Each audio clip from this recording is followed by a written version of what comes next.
Hello and welcome once again to It's My YouTube, and I'll blog if I want to, the place where the production values is so high that I get around to blogging whenever I damn well feel like it. Anyway,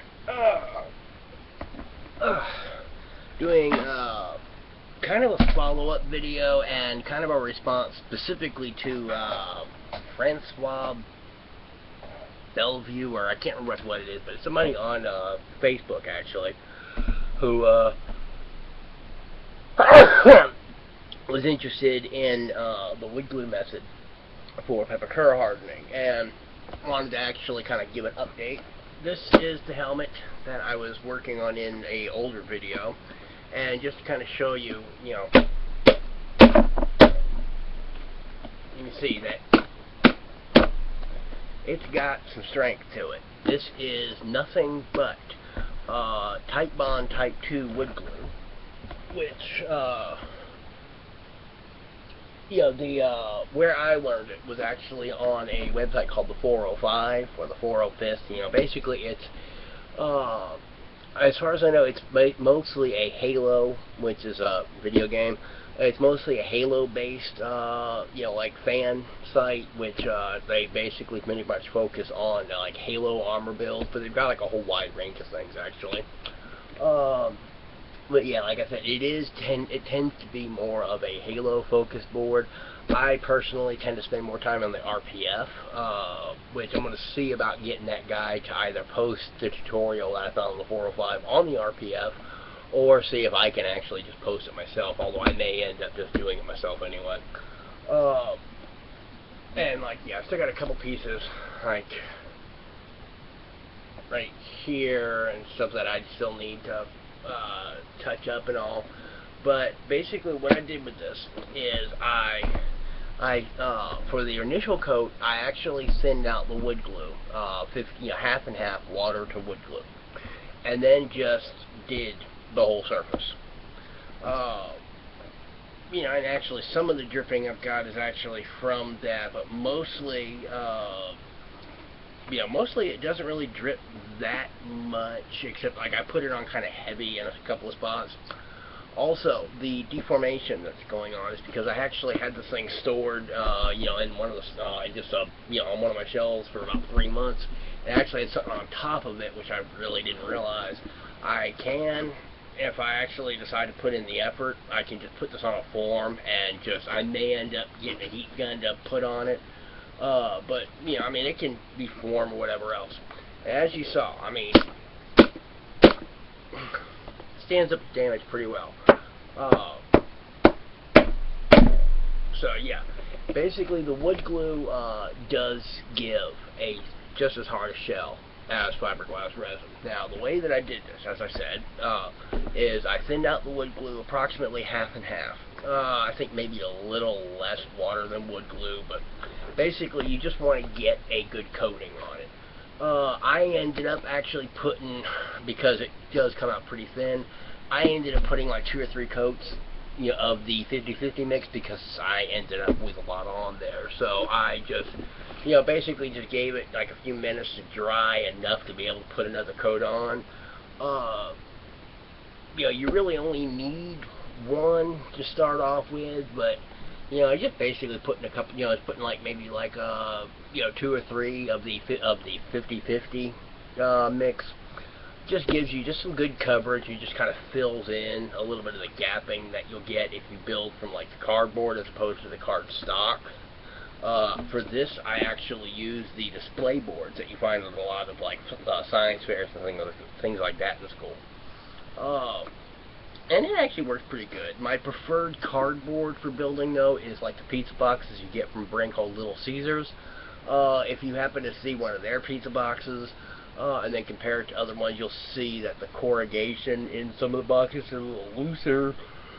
I like Little Caesars box because it's very nice. It's a nice tight corrugation.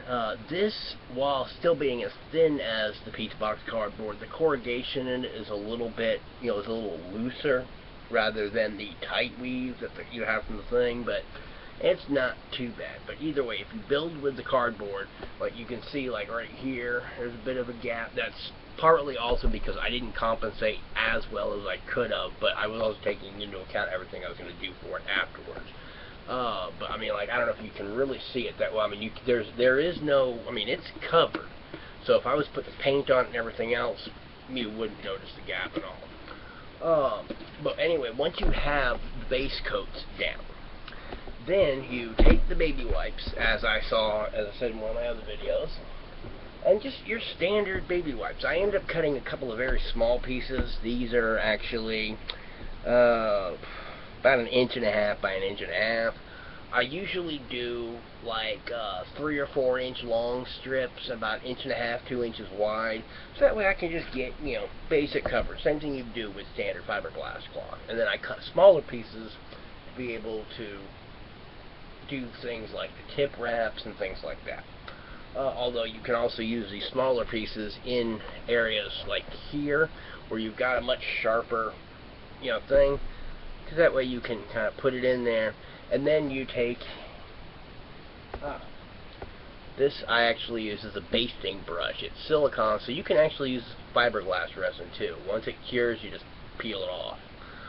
But like once you lay it down, then you can just kind of, you know, get in there. And basically, what that does is it actually makes the baby wipe make contact, and then, you know, doing that helps get any air bubbles out and whatever, and just gives you full adhesion.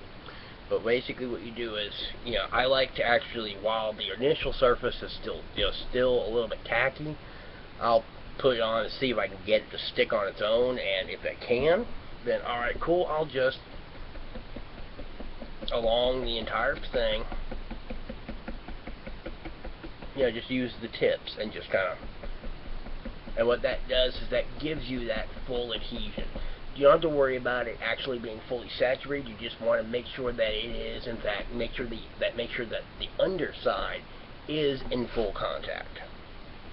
And then after I get, you know, the section done, I'll take a little bit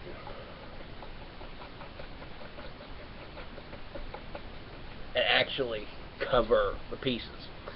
After I get the first layer on, then I'll go in with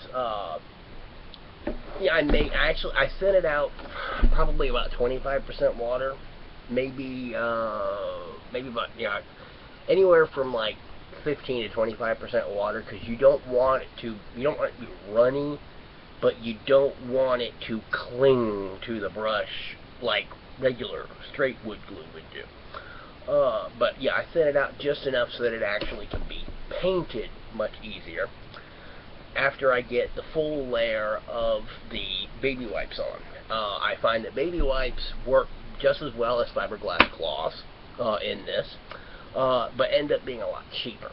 So it's just kind of a take your pick, and it really doesn't matter. Like I said, I prefer the baby wipes just because they kind of soak in and grip a little bit, whereas the fiberglass cloths can, you know, still work with it just as easily, but you gotta, you know, actually really kind of paint it. I'm actually going to be doing one with fiberglass cloth as soon as I can find my fiberglass cloth. But anyway, so like I said, once you get the surface fully covered with the baby wipes, and you know, make sure you've got good adhesion, you come in with a slightly thinned out, and go over the entire surface. Again, basically you want to kind of give it a good sealing coat, you know, basically. You don't want to oversaturate it. It's not the end of the world if you do. Just try not to do it all over because it just takes forever to dry. Basically, you just want to kind of get a good even coat. Once that is at least, you know, mostly dry, you know, whether it's still wet or not doesn't really matter too much. I prefer to let it dry a little bit, so that way as I'm picking it up, I'm not getting it all stuck to my hands. But then you go and you do another layer. I personally prefer to treat each layer as being done on the bare surface. So if you're going to add a second layer of the baby wipes, once again, go over it and do a priming coat, basically, like, you know, what I probably should have called it in the first place. Then lay down your second layer of baby wipes the same way you did with the first. Work in the sections, tap it down, and then go over it with that, you know, about basically about 25% water should give you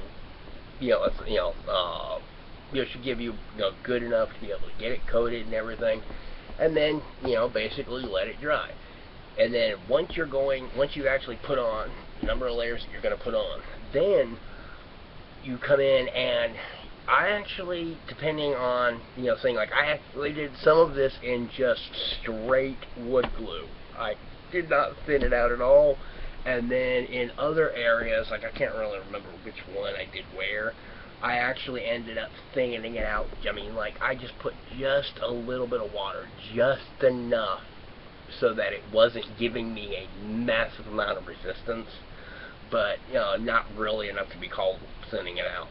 And then, like I said, once you've got your final layer of the, you put the baby wipes on and you've done your sealing coat, then you go back over with a much thicker wood glue. Like I said, basically just barely thin it out, or use just the straight wood glue and go over the entire surface. Be careful, because you will get some dripping and everything. That's why you just want to kind of, rather than just letting it sit, you just want to kind of keep moving it all around, because what that does is, I don't know if you can see the difference, but like on this horn, you can kind of see a little bit of a grainy texture. That's from the baby wipe underneath it. While here, you actually, you can see a thing. You might be able to see the grainy texture, because actually, apparently, the PlayStation 3 camera is actually pretty good. But if you actually rub over it, you do not feel that texture. You basically can kind of maybe see a little bit of the fibers underneath it and everything from the baby wipe cloth, but you don't feel that. It gives you a very nice, smooth surface. I haven't tried sanding this. Everything that I've read says yes, you can. Yes, but I will be trying that in another thing. I just can't find my sandpaper. I would recommend just using a very fine grit sandpaper, and because all you want to do, like if you're doing the body filler, the only thing you want to do with the sanding is you just want to give it something to grip onto. So if you use a bit of a thinner thing or whatever, you'll actually have a bit of a textured surface for the body filler to grip onto. But just take yourself some very fine grit sandpaper, and then just kind of, just take it. Because, it is not plasticky or whatever. I cannot dig my nail into it, so it is definitely not soft. So basically, yeah, you should be able to. Everything I've read about it says that, yes, it can be sanded. So, but yeah, just take some very fine grain sandpaper, and then just kind of rough it up just a little bit, and then you put your body filler on, do everything you would normally do after that. But the resin, the wood glue method, as opposed to the resin, this cost me, because I'm still got the same original gallon of wood glue. I really haven't had much time to really get into my builds lately.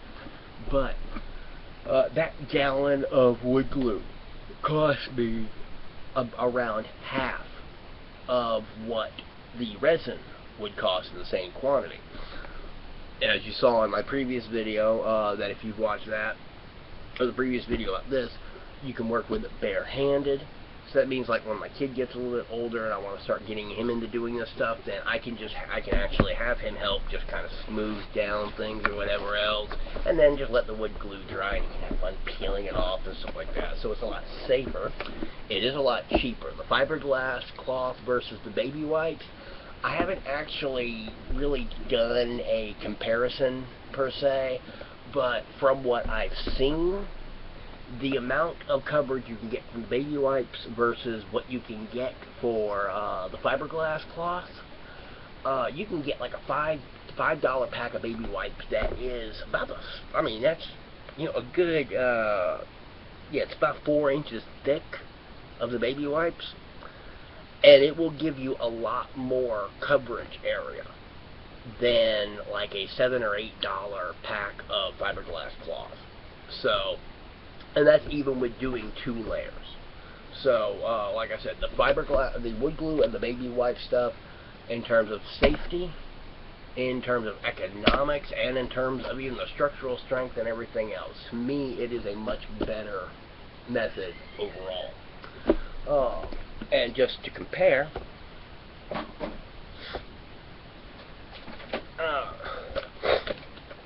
this is a Iron Man Predator combo that I had done. This, by the way, is actually a modified Daedric helmet. The original model actually is not symmetrical. I took this into Blender as part of me also learning how to do 3D modeling. I split the model in half and then mirrored the side that I liked, which was actually the larger of the two sides. I could have actually mirror imaged the smaller side, and but I kind of liked the large horizontal stuff. So, but yeah, you see, you get that same thing. It's got that good hard shell. Everybody knows how fiberglass works. Yes, you can sand it, whatever else, but I mean, and this is actually after like 3 days of heavily abusing this, this helmet. The other one, on the other hand, I mean, I ended up like denting it in a couple places, but it folded right back. This, I had the resin, chipped and broke off in places.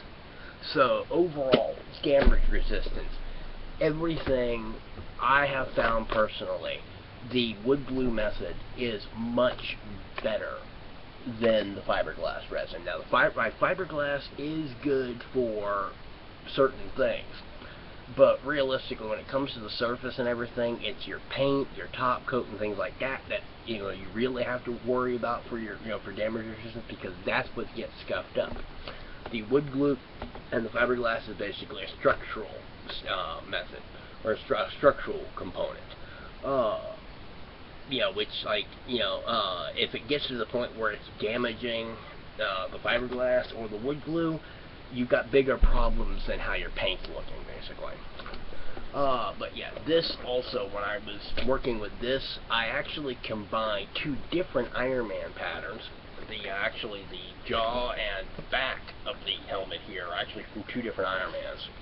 And then I actually, and then this actually had its own Iron Man face, which I ended up, as you can see, I edited it myself and decided what I was going to build. And it didn't come out quite the way I was thinking it was going to, but these large openings here and here, if I decide I'm going to repair this and go, and then because I couldn't find the piece that goes here, but then I decided to not put it in, because if I'm able to get things set up right, I can actually have ducting and a draw fan, which will bring cooler air in and exhaust the warmer air out, which will allow the helmet to stay much cooler. And that's if I decide to really bother with this afterwards. I may still end up repairing it, but I don't know yet.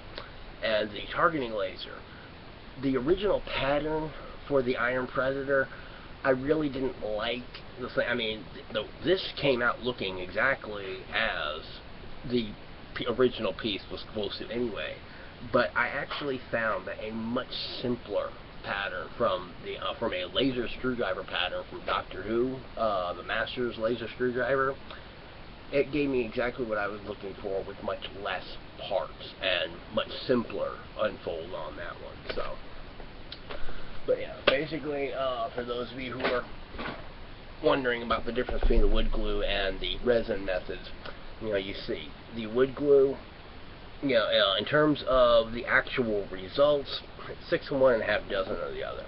I have found out the damage resistance, economics, safety, all of the things that a lot of people look for in the various methods.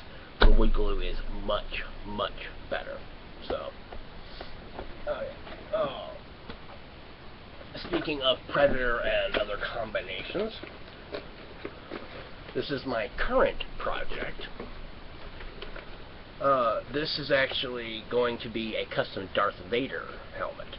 I'm using a Predator Stalker, which I actually edited out the mouthpiece because I'm building the Darth Vader mouth, which will ultimately, go from there. And this is a Magneto helmet, which I just did not do the trim around it because it's not going to be seen anyway. And then what I'm actually going to be doing is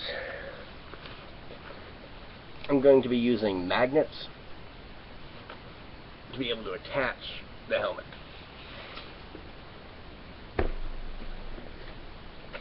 Okay. But yeah, I'm going to be actually using magnets to keep this thing attached. And then later on, I may end up deciding to try to do a hinge system or whatever. It just depends. Sometimes I'm, become massively obsessed with Iron Man's builds.